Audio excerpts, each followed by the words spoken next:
And let's continue with Maika Itsuno from Japan.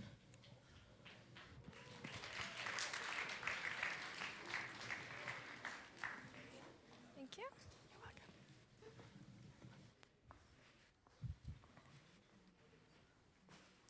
Okay.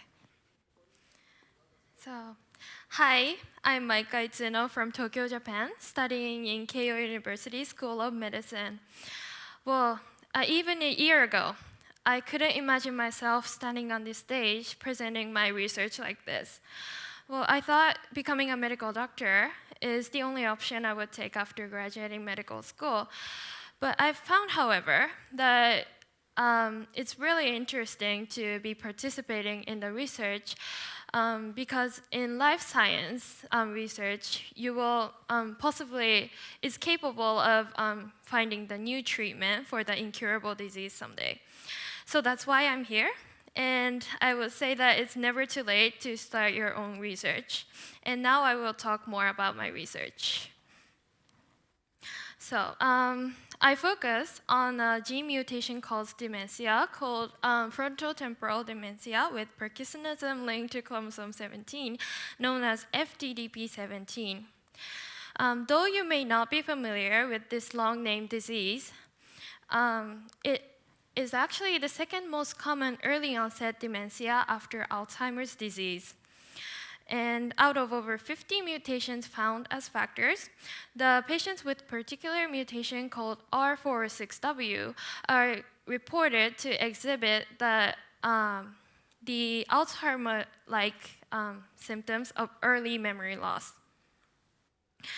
When we look at the hallmarks that are seen in both diseases, in FTDP17, here, you only find the aggregation of the tau protein, which comprise the neurofibril tangles, but no significant aggregation of amyloid, which comprise the plaques. While in Alzheimer's disease, you will find the aggregation of both proteins. So it is said that the memory loss is a consequence of those tangles and plaques that damages the neurons. So I aim to reveal the mechanisms of onset and progression of dementia by focusing on this particular disease, FTDP17, which help us understand the protein abnormality, especially of tau protein. So, and in order to understand what actually happens in the patient's brain, I established neurons in the laboratory using induced pluripotent stem cells known as iPS cells. So what are iPS cells? So the stem cell here is the origin of all those different cells. So for example, there are various kinds of cells in your body, like blood cells or cells of organs like heart or lungs. And so when the stem cell is, So the process of being differentiated into changed into different cell is called differentiation. As it's impossible for a ball to roll back from the bottom of the hill to the top by itself, it's impossible for a differentiated cell to be back into the stem cell. But just by adding 4 genes, however,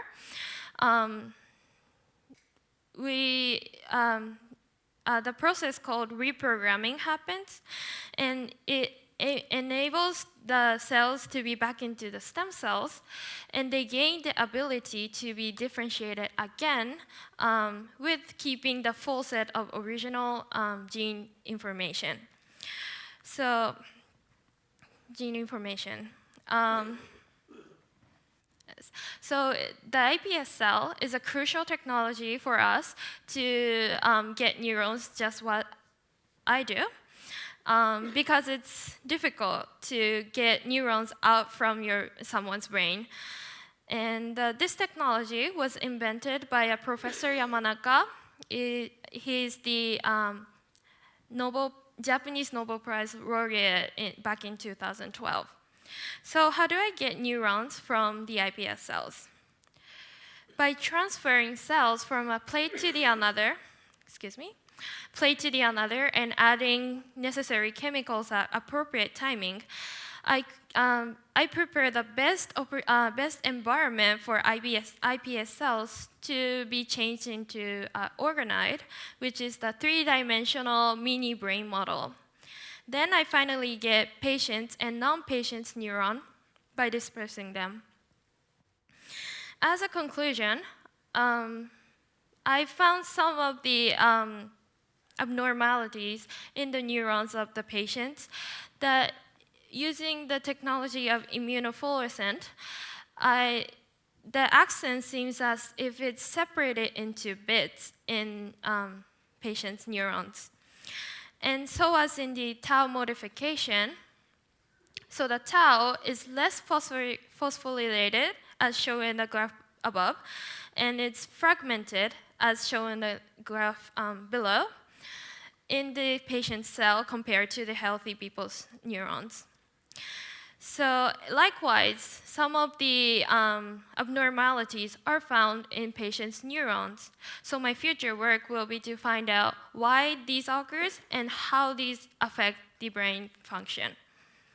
I strongly hope that someday I will find a cure for the dementia. Thank you.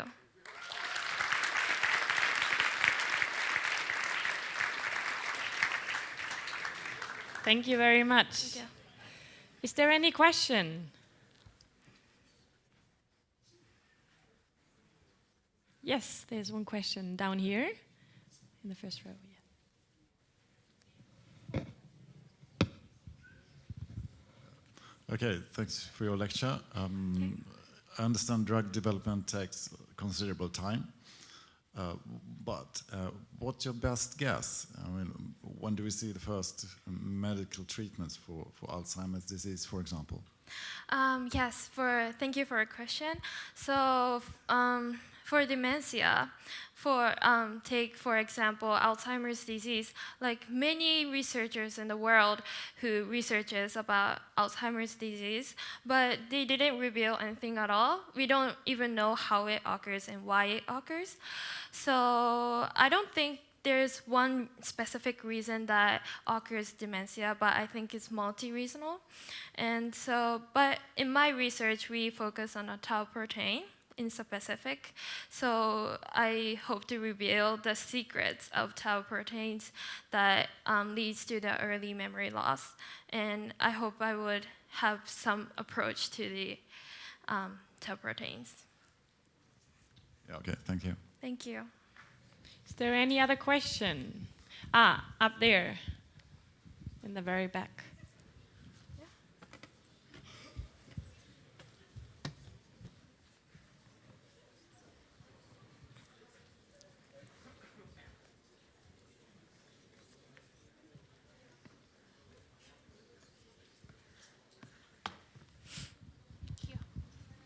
Hi.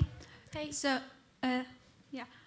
so my question is, it can be quite challenging when it comes to work with this kind of research. So, what was the most challenging thing for you? Okay, thank you for your question. So, even it was just a 5-minute presentation, and it may seem as easy as it seems, but it's not actually as easy as it seems. So, well, basically, iPS cells are really usable, but it has a problem that it really needs, I really have to take care of the iPS cell almost every day. And we have to give nutritious fluids. So the first thing what's difficult is to grow the iPS cells and turn into the organoids, as well as it takes so much time to actually make the iPS cells to neurons.